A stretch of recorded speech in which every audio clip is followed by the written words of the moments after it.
Assalamualaikum warahmatullahi wabarakatuh. Salam hormat, saya Nazarul Ilham. Kembali pada kesempatan kali ini saya ingin memberikan pemaparan saya, penjelasan tentang permasalahan, tantangan, dan situasi yang kompleks di mana permasalahan dan tantangan ini adalah kondisi umum yang pasti kita temui dalam menjalankan suatu pekerjaan.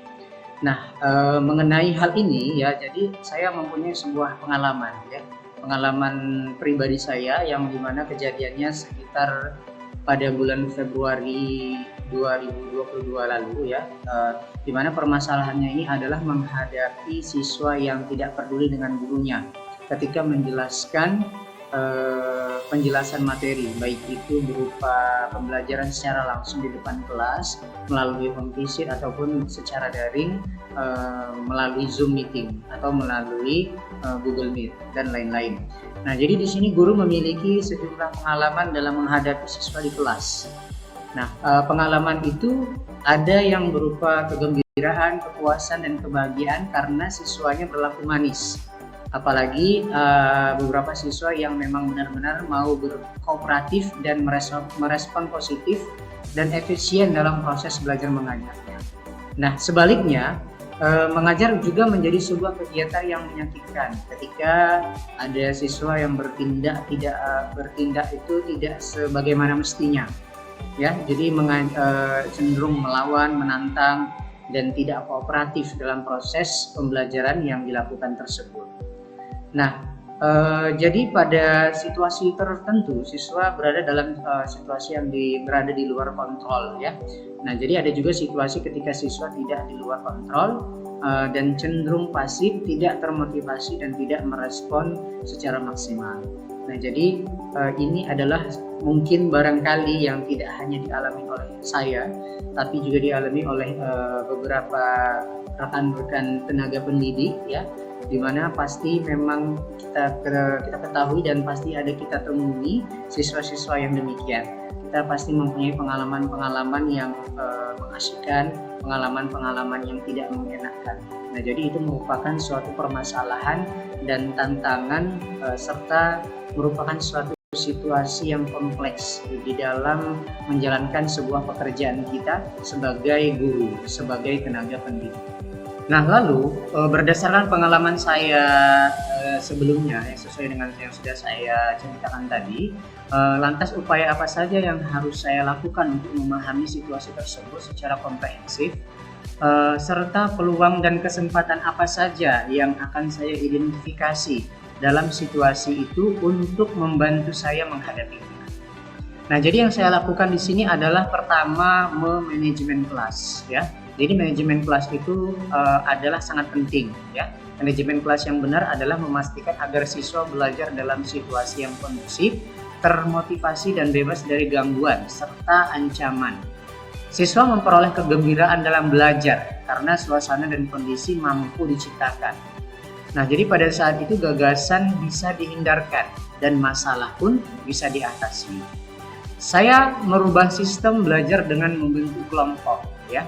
Di mana memberikan topik materi pada setiap kelompok dan menugaskan kepada mereka untuk berdiskusi membahas topik sesuai dengan pembahasan yang sudah saya berikan kepada mereka secara bersama-sama menurut kelompoknya masing-masing.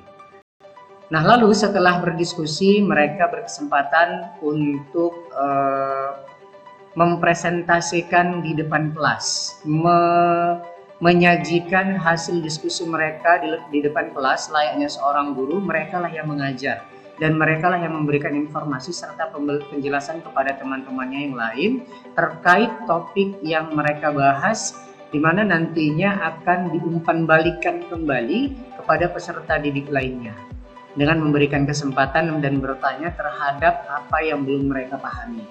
Dan situasi seperti ini saya di sini hanya sebagai penengah.